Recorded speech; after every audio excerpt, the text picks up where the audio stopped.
فراز بھائی، یہ جو آج کل آنکھوں کا یہ وائرس وغیرہ، یہ انفیکشن وغیرہ جو چل رہا ہے، اس کے بارے میں آپ کیا کہنا چاہیں گے؟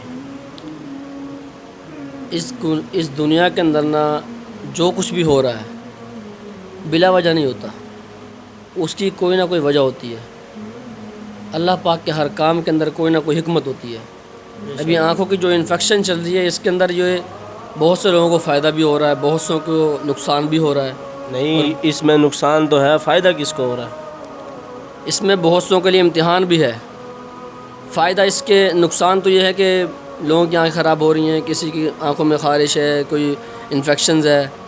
فائدہ اس کو ہو رہا ہے کہ کسی نہ کسی کو اللہ پاک اس سے فائدہ بھی اٹھا رہے ہیں، فائدہ بھی دے رہے ہیں۔ وہ اس طرح کہ جس کی بھی آنکھ خراب ہو رہی ہیں پورے پاکستان کے اندر، کس کی آنکھ خراب ہو رہی ہیں تو لوگ ڈراپ ڈالتے ہیں۔ اب وہ ڈراپ والی کمپنی ہے، جس بندے کی بھی کمپنی ہے، جس کی بھی کمپنی ہے ڈراپ والی ہے، تو وہ ڈراپ سیل ہو رہی ہیں، ان کے لیے فائدہ ہو رہا ہے۔ اور آج کل وہ گلاسز شروع ہو گئے ہیں، جس کے انفیکشن ہوتے ہیں وہاں کے بھی گلاسز لگائیں تاکہ بھائی دوسرے کو انفیکشن نہ ہو۔ اس کے لیے وہ جس کی اینکیں بک رہی ہیں، ان گلاسز والوں کے لیے فائدہ ہے۔ اور اس کے لیے امتحان بھی ہے۔ اللہ رب العزت جو ہے نا، کوئی کام بلا وجہ نہیں کرتے۔ کچھ کام ایسے ہوتے ہیں اللہ رب العزت اپنے انسانوں کو کسی گناہ کی سزا دے رہے ہوتے ہیں، اور کسی کے اندر اپنے بندوں کو آزما رہے ہوتے ہیں۔ وہ کہتے ہیں نا اللہ پاک، بھائی ہم دے کے بھی آزماتے ہیں، ہم لے کے بھی آزماتے ہیں۔ تو جو اللہ پاک کے محبوب بندے ہیں، اللہ پاک ان کو انفیکشن دیتا ہے۔ وہ یہ دیکھتا ہے کہ بھائی یہ آیا، یہ واہ بیلا کرتے ہیں، رونا دھونا کرتے ہیں، یا پھر اس کے اوپر شکر ادا کرتے ہیں، یا میرے امتحان میں پاس ہوتے ہیں۔ کچھ لوگ ہیں ایسے بہت سارے جن کی آنکھیں خراب ہو جاتی ہیں، وہ رونا دھونا شروع کر دیتے ہیں، یار سارے آفت ہمارے اوپر ہی آئی ہوئی ہے، فلاں بیماری میرے اوپر آ گئی، فلاں بیماری میرے اوپر، یہاں ہوئی بیماری میرے اوپر آ گئی۔ یہ کافروں والی بات ہے۔ کافر بھی اس طرح کرتے ہیں، جب ان کے اوپر کوئی بیماری آتی تھی تو وہ شور مچانے لگ جاتی ہے، آپ کے رب کو ہمارے علاوہ کوئی ملتا نہیں ہے۔ نہیں، یہ جو اب یہ بیماری چل رہی ہیں، ایسی بیماریاں پیدا ہو رہی ہیں جن کا کوئی نام و نشان بھی نہیں تھا۔ جی اس کے پیچھے بھی تو کوئی حکمت ہوگی نا، یہ ساری یہ آفتیں پاکستان میں آنی ہیں۔ جی، یہ اس کے پیچھے حکمت بھی ہے۔ اس کے پیچھے میں نے آپ کو بتایا کہ اللہ رب العزت جو ہے نا، اپنے بندوں کو کچھ کو سزا دیتے ہیں اور کچھ کو آزماتے ہیں۔ جیسے مثال کے طور پہ کرونا وائرس ہمارے ملک کے اندر آیا تھا۔ اب کرونا وائرس کے اندر کچھ لوگوں کے لیے امتحان تھا، ان لوگوں کے لیے امتحان تھا جن لوگوں کے لیے یہ چیزیں اللہ رب العزت جن کو پیسہ دیا ہوا ہے، اور جو لوگ گھروں میں بیٹھے ہیں، اور ان کے لیے امتحان تھا کہ بھائی یہ جو میں نے ان کو یہ مال دیا ہے، دولت دی ہے، اتنی فراوان دی ہے، یہ میرے بندوں کے اوپر خرچ کرتے ہیں کہ نہیں کرتے۔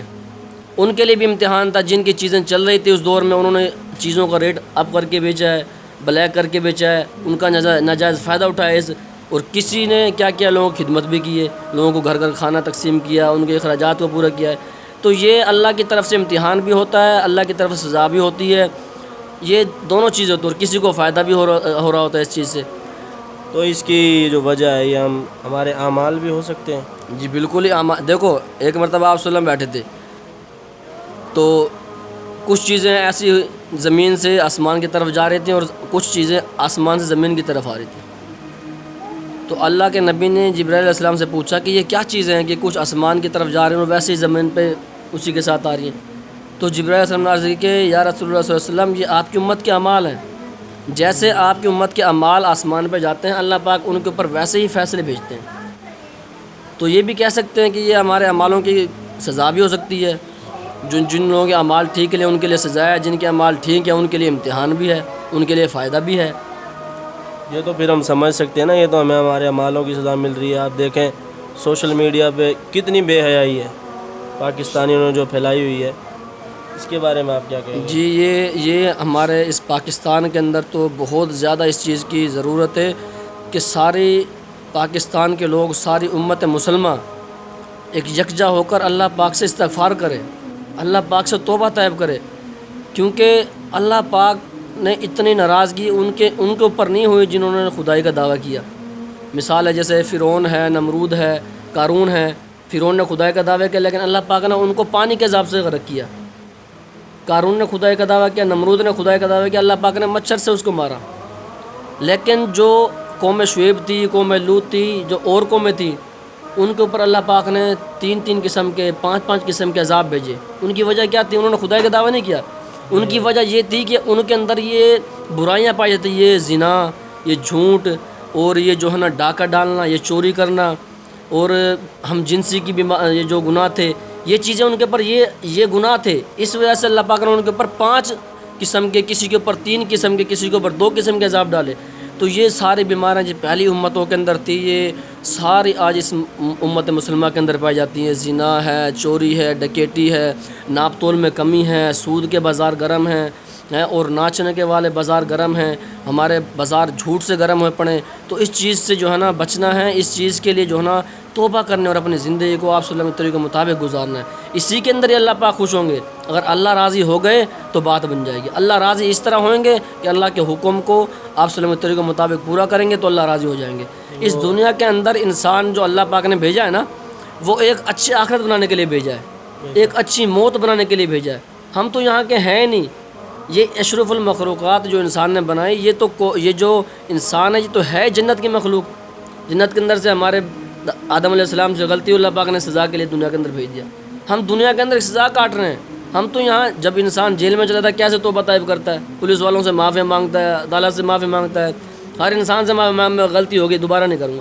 ہم یہاں سزا کاٹنے کے لیے تو ہمیں چاہیے کہ ہم غفلت میں جو پڑے ہوئے ہیں اللہ پاک سے توبہ طائب کریں، اپنے اعمالوں کو درست کریں۔ ہم تو یہاں سزا کاٹنے اللہ کو منانے کے لیے آئے۔ اللہ راضی ہو گئے تو ہمارے دوبارہ اپنی جنت مل جائے گی۔